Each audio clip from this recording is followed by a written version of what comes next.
आ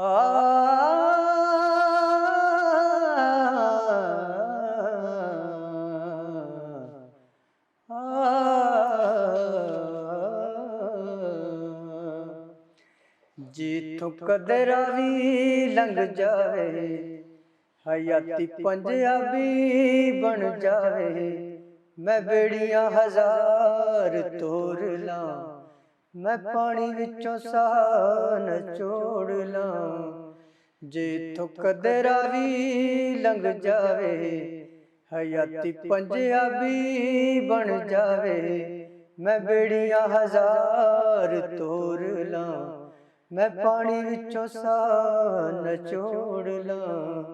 जिथों कदरावी लंघ जावे हो।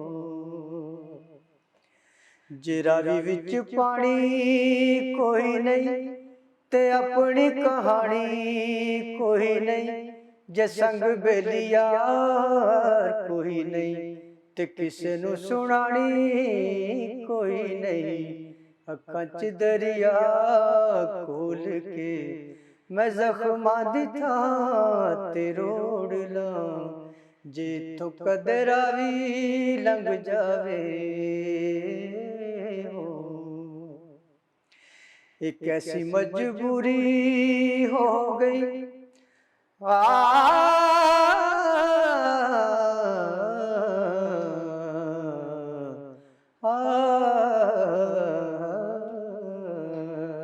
एक ऐसी मजबूरी हो गई कि सजना तो दूरी हो गई। ए वेलियां दे नाल वग गई, ए जिंद कदों पूरी हो गई। बेगानियां दी राह छोड़ के मैं अपनी मुहार मोड़ ला। जिथों कदरावी लंघ जावे हयाती पंजाबी बन जावे। मैं बेड़ियां हजार तोड़ ला, मैं पानी विचों साह नचोड़ ला। जिथों कदरावी लंघ जावे हो। तो ये है परवेज़ जमाल साहब की खूबसूरत आवाज़ जिसमें आपने अभी गाना सुना। परवेज़ जमाल साहब के बारे में अभी दुनिया इतना नहीं जानती जितना कि जानना चाहिए, क्योंकि आवाज़ तो आप सुन चुके, कितना खूबसूरत गीत गाया। उनसे जानेंगे कि ज़िंदगी में और क्या चल रहा है और इतनी खूबसूरत आवाज़ के मालिक है, अभी तक सिंगिंग की दुनिया में बाकायदा कदम क्यों नहीं रखा, मौका नहीं मिला, या फिर मौका मिला खुद जो है ज़िंदगी के सफ़र में इतने महव हो गए कि इसको कंटिन्यू नहीं कर सके। परवेज़ जमाल साहब, thank you so much for your time. Sir, कैसी गुजरी है ज़िंदगी और क्या चल रहा है आजकल लाइफ में? चल यही रहा है बेटा के काम पर जाते हैं बच्चों के लिए रोज़ी कमाने के लिए, और घर आ जाते हैं, यही चल रहा है। क्योंकि इतने वसाइल नहीं है। सीधी और साफ सी बात है कि किसी के पास जाएं सीखें तो इस सब काम के लिए पैसा बेटा चाहिए। तो सर, बचपन से ही आवाज़ अच्छी थी या फिर आपने किसी से सीखा? कैसे आपको कैसे पता चला कि मुझे अच्छा गा सकता हूँ, या किसी ने बताया? ये बेटा मैं छोटा सा था तो आवाज़ अल्लाह की देन है। ये बचपन से मुझे शौक़ था और आवाज़ भी अच्छी थी। तो उस वक़्त वो जो अपने रिश्तेदार माँ बाप जो भी वो सुनते थे कि इसकी आवाज़ बहुत अच्छी है। बेटा ऐसा हुआ कि मौका नहीं मिला, बस कोई ऐसा शो नहीं बना के इस तरफ जा सके। तो सर, पहले तो बहुत ज़्यादा प्लेटफॉर्म्स की ज़रूरत हुआ करती थी, कोई सिंगर या टीवी चैनल्स बहुत कम थे जहां से आप अपने टैलेंट का मुजाहरा कर सके। लेकिन अब जो है टिकटॉक से बहुत सी दुनिया जो है वो फेम हासिल किया, और बहुत सी दुनिया ने टिकटॉक से शुरू किया और फिल्मों तक जा पहुँचे। आपने कभी टिकटॉक पे आपका अकाउंट है या किसी और सोशल मीडिया पर? नहीं बेटा, ऐसा कोई भी नहीं काम किया। वो इसलिए नहीं किया कि अब मेरा बेटा इस काम में पड़ा है तो वो मुझे आगे लेके आया। सही बात है जो मैंने तो ये छोड़ दिया था कि जब किसी काम ही नहीं आना इस काम ने तो मैं क्या कर सकता हूँ, कहीं जा मैं नहीं सकता है जी। किसी के पास जाऊंगा, ज़ाहिर सी बात है कुछ जेब में होगा तो जाएंगे ना। आजकल तो सिखाया भी जाता है जब उनकी जेबें गर्म की जाए। हाँ बेटा, वो आजकल के जो है ना ये काम पैसे के बगैर नहीं होता। पहले दौर में हो जाता था ऐसा कि जिसके पास कोई टैलेंट होता था उसको पास बुला लेते थे कि यार ये बेचारा ऐसे धक्के खा रहा है, चलो इसे अपने हाँ शिगिर्दी में ले लें या इसको कुछ सिखा दें, चलो इसका कोई काम बन जाए। इसका कुछ बन जाए। तो सर जब आपने काम का बाकायदा आगाज़ किया, क्या काम करते रहे और अब जो है ज़रिए रोज़गार किया है? ये बेटा मैं प्लास्टिक मोल्ड का काम करता हूँ। तो ये देखो हाथ में छाले भी पड़े हुए हैं मेरे। यानी मजदूरी करता हूँ बच्चों के लिए। मशक्क़त का काम। हाँ जी बेटा, मशक्क़त करता हूँ मैं। तो कितने घंटे आप काम करते हैं? ये 8-10 घंटे लग जाते हैं बेटा। 8-10 घंटे। तो सर जो प्लास्टिक मोल्ड किया जाता है, उसे बनाया क्या जाता है? थोड़ा सा बताएं ताकि आवाम को पता चले कि प्लास्टिक मोल्ड के काम से होता क्या है असल में। ये जो पंखे की स्पीड कम करते हैं ना, इसे डिम्बर कहते हैं इसे। ये तैयार करते हैं, ये बनाते हैं प्लास्टिक। अच्छा, ये बनाते हैं। जी जी। तो सर वो जो एक डंबर बनता है उसकी कीमत क्या होती है तकरीबन? तो वो बेटा हम तो जब निकाल के उनको देते हैं, उसकी कीमत का हमें पता है। उसकी कीमत क्या है? उसकी कीमत है ये रुपया पीस का है, 1.5 रुपया। लेकिन जब बाजार से लेते तो तकरीबन कितनी कीमत होती है? वो हो जाता है कुछ 100 रुपए का पीस बन जाता है। 100 रुपए का। और जिसने इतनी मेहनत की, जिसके हाथों के ऊपर छाले, जरा आवाम को थोड़ा सा जूम करके अगर आपको दिखाएं, हाथों पे छाले बन गए, इतनी मेहनत की, उसको सिर्फ 1 रुपया मिल रहा है। और जिसने जो है आगे बस उसको सप्लाई किया, उसको जो है 99 रुपीज़ उसको बच रहे हैं। तो हमारे मुल्क में मेहनत कौन करता है और सरमाया किसके हिस्से में जाता है, ये भी एक बड़ा सवालिया निशान है। तो सर कभी ये नहीं सोचा कि जब ये इतना इनको मिल रहा है तो मैं खुद ही डायरेक्ट जो है आगे से सेल आउट हम करना शुरू करें? वो बेटा ऐसा है कि जब हम उसके पास काम करते हैं, जब ये डिमांड करेंगे तो वो तो हमें काम से भी निकाल देगा। नहीं, खुद से अगर अपना कारोबार शुरू नहीं बेटा, वो इतने वसाइल नहीं है, सही बात है। नहीं तो इसके लिए काफी पैसे लगते हैं। हाँ बेटा, काफी पैसे लगते हैं। जी तो चाहता है, कौन चाहता है ये कोई ऐसा मतलब उसके हालात अच्छे ना हो, तो पैसे से होते हैं, इसके बगैर तो सब। कुछ जो है हमारे मुल्क में जो है बहुत से घरों का चूल्हा जो है इसलिए ज़्यादा नहीं जलता क्योंकि हम खुद जो है, आवाम जो खुद है, आवाम का भला नहीं सोचती बल्कि अपनी जेबें भरने का सोचती है। हमेशा हुक्मरानों को गालियाँ निकाली जाती हैं। सर कोई एक और गीत अच्छा सा सुना दें आवाम।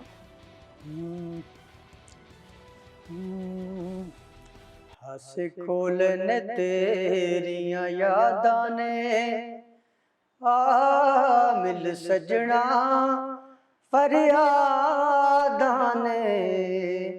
हंस खोलने तेरियां यादां ने आ मिल सजना फरियादां ने। मेरे दिल दा सूंजा तक वेड़ा दर्दां टिकाना लभ्या ऐ। तू ना विछड़ के मिलियो चन सजना असा सारा जमाना लभ्या ऐ। तस्वीर बना के मैं तेरी, तस्वीर बना के मैं तेरी, तस्वीर बना के मैं तेरी। जीवन दा बहाना लभ्या ऐ। तू ना विछड़ के मिलियो चन सजना असा सारा जमाना लभ्या ऐ। तस्वीर तेरे हिजर दी कोई मिसाल नहीं, एक तू जो मेरे नाल नहीं। तेरे हिजर दी कोई मिसाल नहीं, एक तू जो मेरे नाल नहीं। तेरी खातिर गलियां रुल गया, दुनिया नू दीवाना लभ्या ऐ। तू ना विछड़ के मिलियो चन सजना असा सारा जमाना लभ्या ऐ। तस्वीर। माशाल्लाह, बहुत ही खूबसूरत आवाज़। सर अक्सर ये कहा जाता है कि दर्द उसी की आवाज़ में होता है जिसको दिल को दर्द लगा हो, और बाज़ औक़ात ये भी कहा जाता है कि जो है जिसके दिल पे चोट लगी होती है या जिसको इश्क हुआ होता है वो ही अच्छा गाना गा सकता है या दिल से गाना गा सकता है। इसमें कुछ हकीकत है या वैसे ही अल्लाह की देन होती है? आवाज़ अच्छी हो तो चाहे दुखी गाना हो चाहे खुशी वाला गाना हो, कोई फ़र्क नहीं पड़ता इसमें? नहीं बेटा, वो ऐसा है कि ये जो लोग ऐसी बातें करते हैं जी, इसको ये हो गया उसको वो हो गया, ये कुछ भी नहीं है, ये खुदा की देन है। अगर आपके अंदर खुदा ने ये चीज़ बख्शी है तो फिर आपको वैसी किसी चीज़ की ज़रूरत नहीं है, फिर आप वो करेंगे। क्योंकि ये कुदरती अमल है, रोका भी जाए तो नहीं रुकता। बड़े लोगों की ये दास्तां है, एक्टरों की और गाने वालों की, जिसको घर से निकाल दिया, ये इसने ये क्या काम शुरू कर दिया, वो बाज नहीं आ सकता इस काम से, क्योंकि खुदा ने उसके अंदर उतारा है ये काम। तो बेटा ये ऐसी बात है, खुदादार चीज़ है, ना ये शक्ल दिखता है ना ये कुछ देखता, अल्लाह की तरफ से, ये अल्लाह की तरफ से है।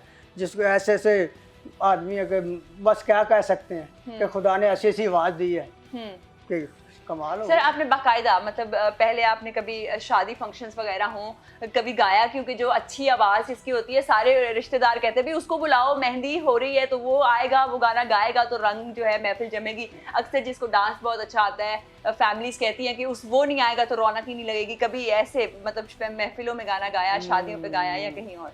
ये तो बेटा आपने बहुत अच्छी बात की है। तो ऐसा है कि जो रिश्तेदार होते हैं, जाहिर है उनको पता होता है कि हमारा ये एक आदमी है जो महफिल लगाता है, ब्याह शादी इसके साथ ही बनती है, जचती है। तो अपने रिश्तेदारों में माशाल्लाह बहुत नाम है, और हमारे बगैर समझो को ऐसे होते हैं कि जैसे वैसे ही बैठे हैं अभी तक, चाहे रात का 1 बजे।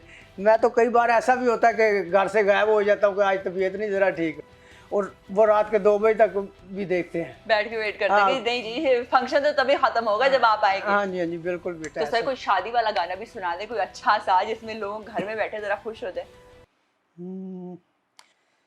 मैं जो शायर कभी होता, तेरा सेहरा कहता, चांद को चांद न कहता, तेरा चेहरा कहता। मैं जो शायर कभी होता, तेरा सेहरा कहता।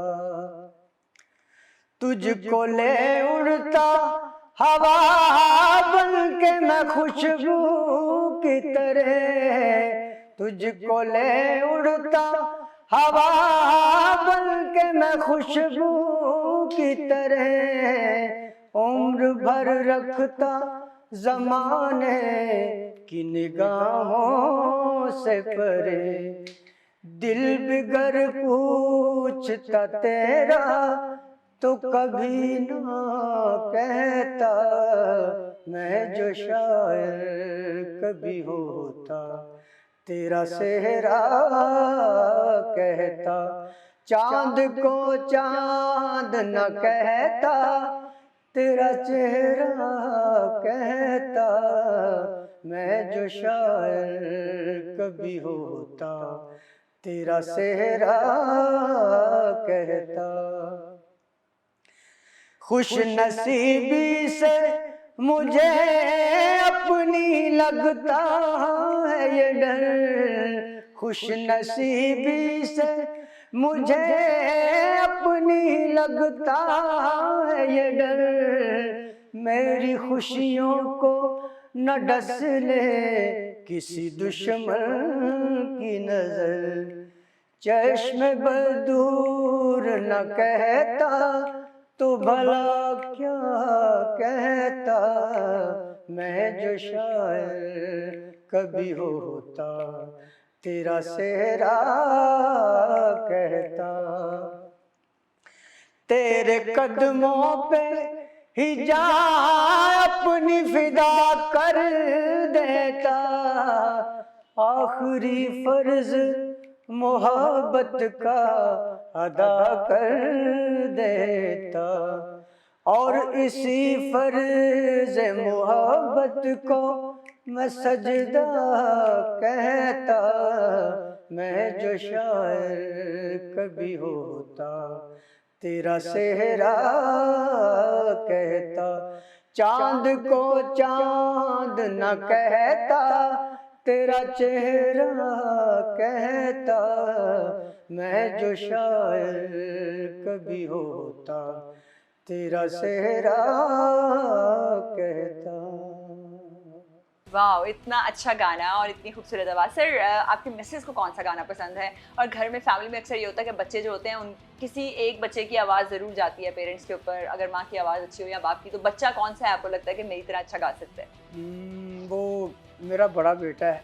हम्म, वो थोड़ा सा हाथ डालता है इस काम को, हम्म, आवाज़ भी अच्छी है, हम्म। तो वो थोड़ा आप सा उसको सिखाते भी हैं कि नहीं, ऐसे वो सीखता नहीं है, जैसे थोड़ा बहुत मैं किसी वक्त करता हूँ तो वो मुझे फॉलो करता है। अच्छा फॉलो करते हैं? और मैं- मिसेस को पसंद है, वो कहती हैं आपने कभी उनको मनाया गाने गा के? क्योंकि अक्सर कहते हैं कि अच्छी आवाज़ हो तो उसका फ़ायदा सबसे बड़ा यही होता है कि मिसेस को मना लेते हैं अगर नाराज़ हो जाए। ऐसी बात है कि बुढ़ी देसी है। हम्म, तो देसी गाने च मना लिया करो सर। वो ऐसा कि मतलब सुनन का उन्होंने शौक है वे, गाना लेकिन कौन सा सुनाते? गान सा कोई फेवरेट सॉन्ग तो होगा ना कि आज तुसी मैनू फलाना गाना सुनाओ ते आज मेरा वो सुनन दा मूड है। नहीं है नहीं, कदे भी उन्होंने कहा गा, मैं बिल्कुल मैं तुहानू सही गल दस रहा। ते बच्चे भी नहीं ए- कहते किसी का? कोई कहता नहीं है वो वाला गाना सुनना है, फलाना गाना सुनना है? नहीं ये बस ऐसे ही मैं अपनी तरफ से ही गाता हूँ, बस ये नहीं मुझे कहते। तो जब मैं गाने लगता हूँ तो फिर ये मेरी तरफ तवज्जो कर लेते। फिर तवज्जो कर लेते। कभी सुलह हुई गाने की वजह से कि हाँ, नाराज हो आपने गाना गाया और मान गई? बस ऐसे ही चलता है सब कुछ ही, तो सब कुछ ही चलता है, जब सुलह करनी हो तब गाना गाने पे भी कर लेती हैं और जब ना करनी हो तब नहीं करती। बस फिर ऐसे ही है। सर मुझे ये बताएगा कि जैसे कि आपने बताया कि बड़ा मुश्किल काम होता है, तो कभी आपने ये नहीं सोचा कि चले ये काम तो साथ साथ चल रहा है लेकिन मुझे प्रोफेशनली कुछ करना चाहिए, क्योंकि आपका बेटा जो है वो भी मीडिया से मुंसलिक है, तो कभी कोई मौका मिला किसी और लाइव टीवी शो पे गए या किसी शो पे गए? ये बेटा एक दो तीन मरतबा ऐसा हुआ कि किसी होटल में गया हूँ मैं, कोई आदमी लेके गया था मुझे।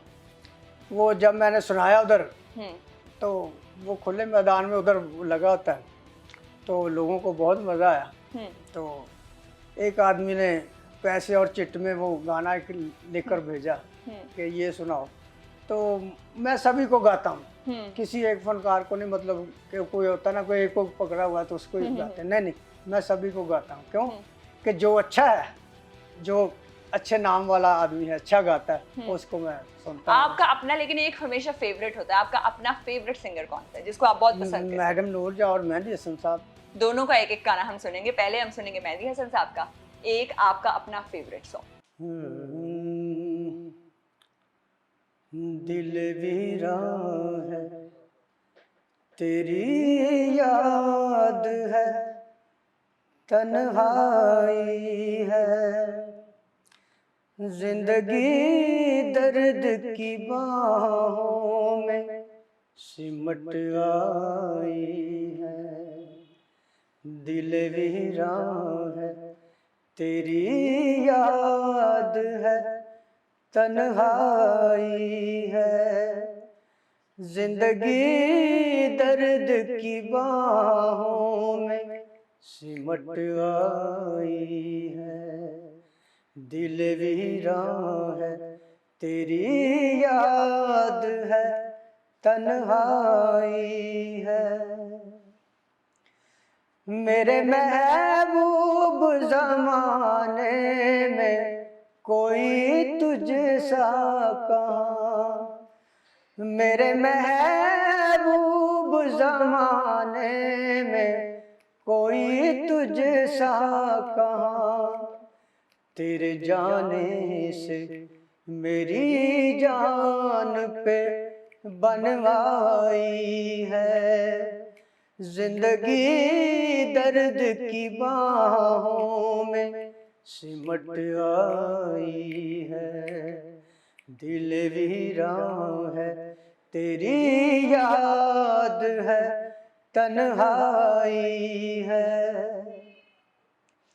ऐसा उजड़ा है उम्मीदों का चमन तेरे बाद, ऐसा उजड़ा है उम्मीदों का चमन तेरे बाद, फूल मुरझाए बहारों पे खिज़ां छाई है, जिंदगी दर्द की बाहों में सिमट आई है।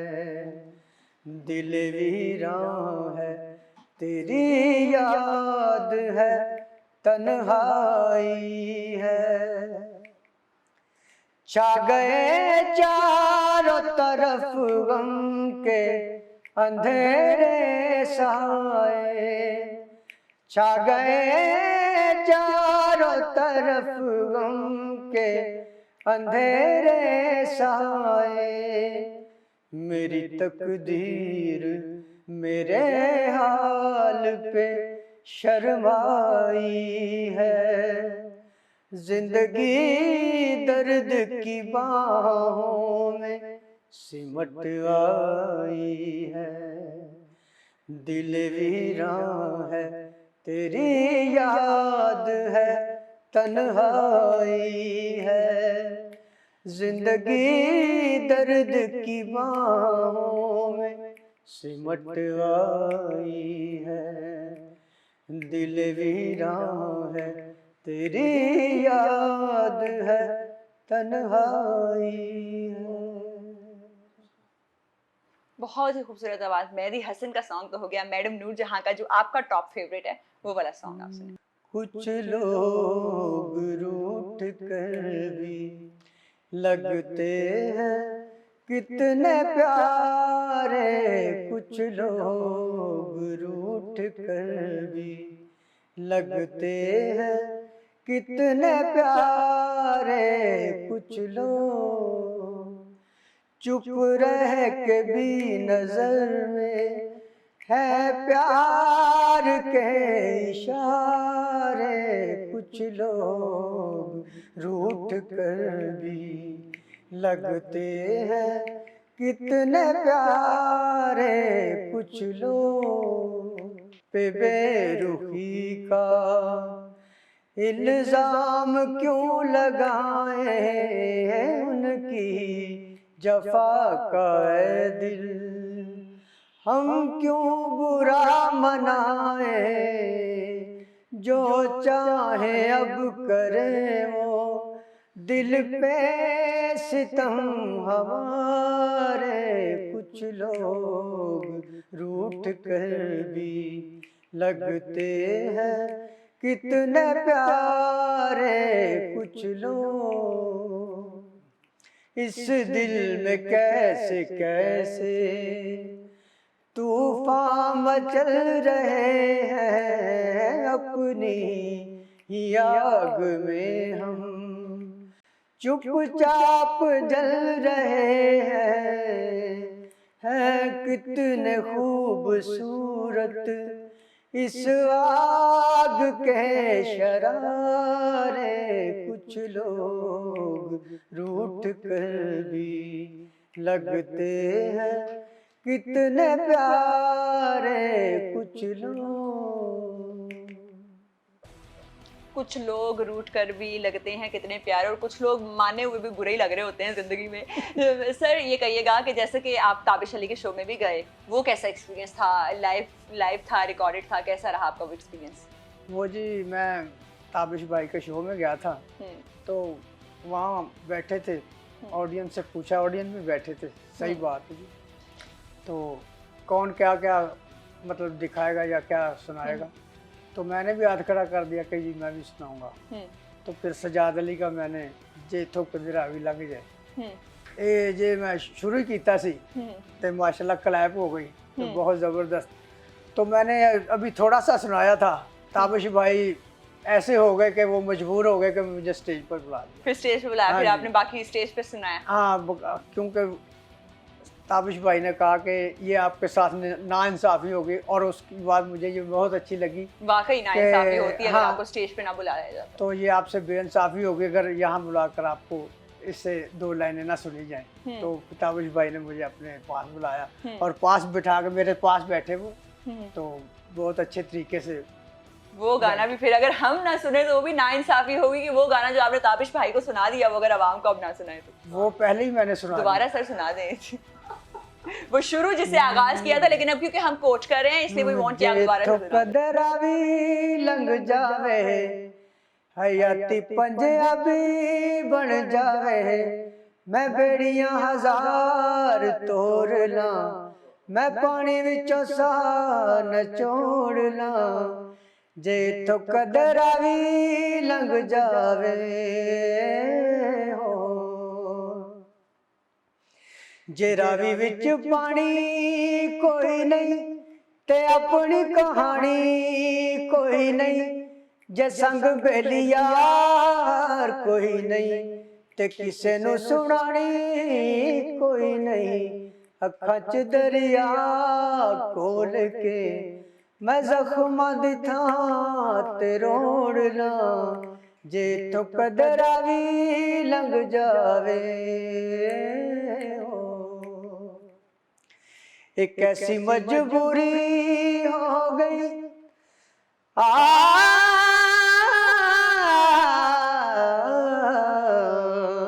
एक ऐसी मजबूरी हो गई कि सजना तो दूरी हो गई, ए वेले आंदे नाल वग गई, ए जिंद कदों पूरी हो गई। बेगानियां दी राह छोड़ के मैं अपनी मुहार मोड़ ला, जे तो कदरा भी लंघ जावे। अब वो जो वाइब आई है ना ताबिश भाई के नाम के बाद आपके साथ, वो जो फील आई है वो बहुत अच्छी और इंटरेस्टिंग थी। सर मुझे ये बताएगा कि मतलब आपके पहले भी जो गाने आपने गाए टीवी चैनल्स के लिए या मुख्तलिफ यूट्यूब चैनल्स के लिए काफ़ी वायरल हुए, उस तरीके से आपको रिस्पांस मिला जिस तरीके से मिलना चाहिए था? किसी टीवी चैनल ने या किसी ने आपसे कांटेक्ट किया, कोई आपको कॉन्ट्रैक्ट मिला किसी? क्योंकि ऑब्वियसली सिंगिंग जो है अगर वो शोबे के तौर पर अपनाई जाए तो उसका ज़्यादा फ़ायदा होता है। बेटा इसी बात से मैं अभी तक परेशान हूँ कि इतना चल भी गया है, लाखों लोगों ने देखा है, तो इसका कोई रिस्पांस नहीं, किसी ने अभी तक कोई पूछा नहीं। तो ये फिर ऐसे ही दिल करता ना कि क्या कर रहे हैं हम, ये हमने तो ये फजूल काम कर दिया। जब किसी को ऐसे लोगों ने पसंद भी किया है, सारा कुछ हुआ है, तो फिर क्यों नहीं कुछ हो रहा? सर ऐसे भी तो हो सकता है लोगों को पसंद बड़ा आया हो लेकिन उनको ये नहीं पता आपको कांटेक्ट कैसे करना है, क्योंकि आप जैसे कि आपने बताया कि आप टिकटॉक पे भी नहीं है, आप किसी सोशल प्लेटफॉर्म पे भी नहीं है, तो उनको क्या पता वो कहाँ से आपका नंबर ढूंढे और कहाँ से आप तक पहुंचे? तो वो बेटा तो नाज़रीन अगर कांटेक्ट करना तो नंबर मैं आपको बताती चलती हूँ 031644512997 जो है इनका कांटेक्ट नंबर है। जिसको भी गाना पसंद हो, जो भी इनको इंटरव्यू करना चाहे वो ऑब्वियसली इनको कांटेक्ट कर सकते हैं। बाज़ होता सर ऐसे है कि कांटेक्ट करने का कोई तरीका नहीं मिल रहा होता है। सर मुझे ये कहिएगा कि हम किसी पॉलिटिकल पार्टी के से एफिलिएशन तो नहीं पूछ सकते जैसा कि आजकल हमारे हालात चल रहे हैं, लेकिन कोई आपने हमें कोई भी जैसे पार्टी सॉन्ग होता है, जैसे पाकिस्तान पीपल्स पार्टी का है, PTI के बहुत से सॉन्ग्स हैं, कोई आपने तराना सुनाना है जो किसी पार्टी का हो, किसी भी पार्टी का सुना सकते हैं? नहीं बेटा ये सही बात है ना जो, तो मुझे ये मतलब नहीं अच्छा लग रहा है। आप सुनते भी नहीं हैं? नहीं मैं सुनता भी नहीं, इसलिए कि ये जो गड़बड़ेशनें हुई हैं, आदमी मेरे जैसा गरीब आदमी वो अपने चक्कर में पड़ा है, तो क्या करें? तो उनको उठा के ले जाएं। हाँ बस वो तो तराना भी को गाएगा तो उसको भी उठा के ले जाएंगे। तो सर आपने उसी पार्टी का गाना गाना था जिसकी वजह से आपको उठा के ले जाए? मैं इसीलिए किसी का भी नहीं, क्योंकि ना उसने कुछ देना है ना इन लोगों ने कुछ देना है, करनी तो मजदूरी है, तो फिर किसी से क्यों इतराज लें कि जी उसका गा लिया या उसका गा दिया, इसलिए जो लेकिन अवाम को आइडिया हो गया होगा कि किसका गाना था जिसकी वजह से उठाया जाना था। तो नाज़रीन आप मुल्क की हालात देख सकते हैं कि मुल्क में इंसान अफिलिएशन पार्टी से जो है वो भी नहीं बता सकता। सर ये कहिएगा कि ज़िंदगी में बहुत सी चीज़ें ऐसी होती हैं जहाँ पर इंसान को महसूस होता है, जिम्मेदारियों में इंसान ऑब्वियसली लग जाता है, लेकिन ज़िंदगी में बहुत से मौके ऐसे होते हैं जहाँ पर उसको वो फील होती है अंदर कमी कि मुझे ये करना था लेकिन मैं नहीं कर पाया। कभी ज़िंदगी में कोई ऐसा मोड़ आया जहाँ पर आप पछताए कि नहीं मुझे अपना जो है करियर गाने में ही परस्यू करना चाहिए था बजाय इसके कि मैं दूसरी साइड पे चल पड़ा? देखो बेटा ये गाने के बारे में ना, मुझे जो मेरे दोस्त अहबाब जो भी हैं वो मुझे समझो कि बहुत बुरा भला भी कहते थे, इतनी अच्छी आवाज़ है तुम ये क्यों नहीं करती, ये इतने कैसे कैसे लोग हैं वो वायरल हो गए, वो पैसा कमा रहे हैं, तुम अपना ये पास लेके बैठे हो सारा कुछ। तो मैं उनको क्या बताऊं, आपको तो मैंने बता दिया, क्योंकि ये तो सारी दुनिया देखेगी, उधर जिसको बताना था उसने सिर्फ देखना था कि यार ये इसके पास तो कुछ है नहीं है, ये क्या करेगा, किसी के पास क्या जाएगा। सर लेकिन अगर आप जैसे कि जिम्मेदारी इंसान की तभी बढ़ती हैं जब वो शादी कर लेता है, लेकिन शादी से पहले आपने ये नहीं सोचा कि पहले मैं जो हूँ अपना सिंगिंग में करियर बनाऊंगा, उसके बाद मैं जिम्मेदारियां उठाऊंगा? ये शादी के बाद आपको ख्याल आया था कि अब तो जिम्मेदारियां आ गई, अब दोनों में से एक चूज करना है, उससे पहले भी तो चूज किया जा सकता था? वो बेटा ऐसा है कि मतलब कि शुरू से ऐसे हालात है। सही बात है। शादी किस उम्र में हुई आपकी? शादी थी 20 साल 22 साल में। काफी अर्ली एज में होगी। तो सर लव मैरिज थी या अरेंज मैरिज? नहीं, हमारे खानदान में किसी की भी ऐसी नहीं होती। लव मैरिज नहीं होती? नहीं, ना सबकी करते। अरेंज मैरिजेस हाँ, होती हैं। बिल्कुल बिल्कुल। तो वो आगे माँ- आपके बच्चों की भी लव मैरिजेस या फिर अरेंज नहीं मैरिजेस? ऐसे ही अरेंज जो मैरिज अपनी मर्जी से तो करेंगे। बच्चों को पता चल जाना चाहिए इस प्रोग्राम के बाद कि उनकी जो है ना लव मैरिजेस नहीं होनी बल्कि अरेंज मैरिजेस होनी है। सर मुझे ये कहिएगा कि जिंदगी का कोई ऐसा मोड़, कोई ऐसा वाकया जो आप अवाम के साथ शेयर करना चाहें, कोई भी ऐसी चीज या जिंदगी से आपने क्या सीखा वो आप शेयर करें। मैंने तो बेटा ज़िंदगी से ये सीखा है कि जैसा भी हालात हो, इंसान को खुदा का शुक्र करना चाहिए जो कि हम कर रहे हैं, और करना चाहिए। ना करेंगे तो क्या करेंगे, कुछ भी नहीं कर सकते। बेहतरीन ये बात है कि अल्लाह का शुक्र करना चाहिए, वो जिस हाल में भी रखे, ठीक है। लेकिन ज़िंदगी में जीने के लिए इंसान को ये सभी चीज़ों की ज़रूरत है। अगर वो नहीं मुयस्सर होती तो ज़ाहिर है पे क्या बढ़ेगा, वो क्या करेगा, ऐसे मायूस रहेगा। अब मुझे देखो ऐसे लग रहा है कि पता नहीं इसको रोटी भी नहीं मिलती खाने के लिए, इतना कमज़ोर। मतलब ये बेटा सारी बातें हैं। तो नाज़रीन बड़ी बढ़िया बात इन्होंने की, बेशक शुक्र अदा करना चाहिए। बेशक शुक्र अदा करने से अल्लाह ताला की ज़ात जो है मज़ीद जो है नवाजती है। प्रोग्राम का इख्तिताम करेंगे खूबसूरत से गीत पे। Sir over to you. प्यार भरे दो शर्मीले न कोई जाने ना, क्यों मुझसे शर्माए, कैसे मुझे तड़पाए। प्यार भरे दो शर्मीले नैन, दिल ये कहे गीत मैं तेरे गम,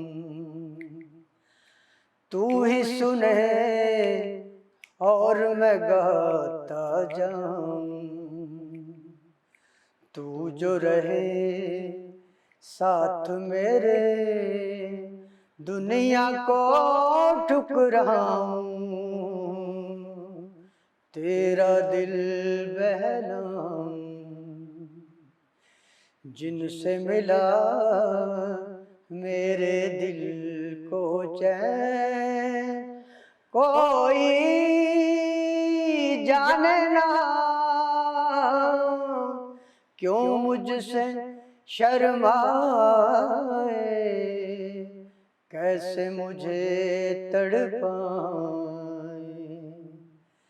प्यार भरे दो शर्मीले नैन, डर है मुझे तुझसे बिछड़ ना जाऊं,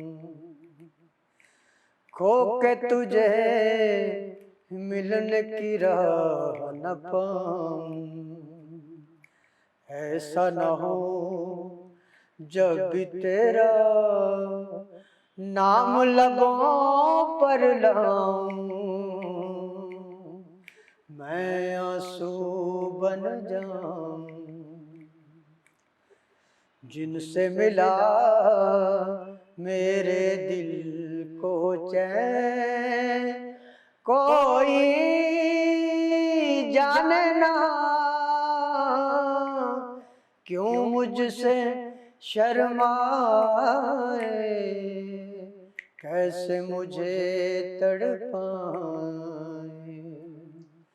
प्यार भरे दो शर्मीले नैन।